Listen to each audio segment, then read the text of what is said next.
या exit poll नुसार दिसतंय। आपण ही दृश्य बघतोय ती आहेत, हे आकडे जे आहेत ते बिहारचा एक्झिट पोल सांगणारी आहेत। मेट्राइजने एनडीएला सत्तेच्या बाजूने कौल दिलेला आहे। त्यांचा एक्झिट पोल मेट्राइजचा हा एनडीएच्या दिशेने आहे, तर पीपल प्लसचा देखील एनडीएला सत्ता मिळेल असा हा एक्झिट पोल सांगतोय। भास्कर पोल जो आहे तो देखील 145 ते 160 जागा या एनडीएला मिळतील असं एक्झिट पोल मधून सांगण्यात आलेलं आहे। तर चाणक्यने देखील 130 ते 138 जागा या बिहारमधील एनडीएला मिळतील असा दावा केलेला आहे।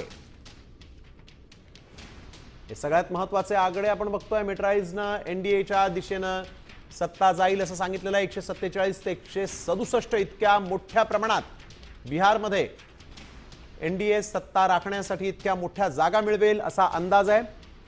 अर्थातच विविध कारणं देखील आहेत। पीपल प्लसने देखील एनडीएच्या बाजूनेच सत्ता जाईल असं सांगितलेलं आहे। 133 ते 159 जागा या पीपल प्लसने देखील एनडीएला दिलेल्या आहेत। तर महागठबंधन आघाडी जी आहे, राहुल गांधी आणि तेजस्वी यादव यांचा मात्र या निवडणुकांमध्ये सत्ता राखण्यात त्यांना काही यश येईल असं एक्झिट पोलने सांगितलेलं नाही, तसे आकडे दाखवलेले नाहीत। हे आकडे खरं तर महागठबंधनला नाराज करणारे असू शकतात, तर एनडीएच्या सगळ्या घटक पक्षांसाठी आनंदाचे असू शकतात, कारण भास्कर रिपोर्टचा देखील एक्झिट पोल जो आहे तो 145 ते 160 जागा या एनडीएला मिळतील असं सांगतोय। तर महागठबंधनला 73 ते 91 जागा मिळतील असा भास्कर रिपोर्टचा हा एक्झिट पोल सांगतोय।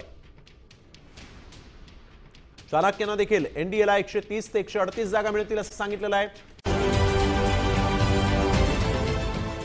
देश विदेशातील प्रत्येक घडामोडींचे लाईव्ह अपडेट मिळवण्यासाठी आता साम टीव्हीच्या सर्व सोशल मीडिया प्लॅटफॉर्मला लाईक, फॉलो आणि सबस्क्राईब करा। तसंच सर्व नोटिफिकेशनसाठी बेल आयकॉन प्रेस करायला विसरू नका।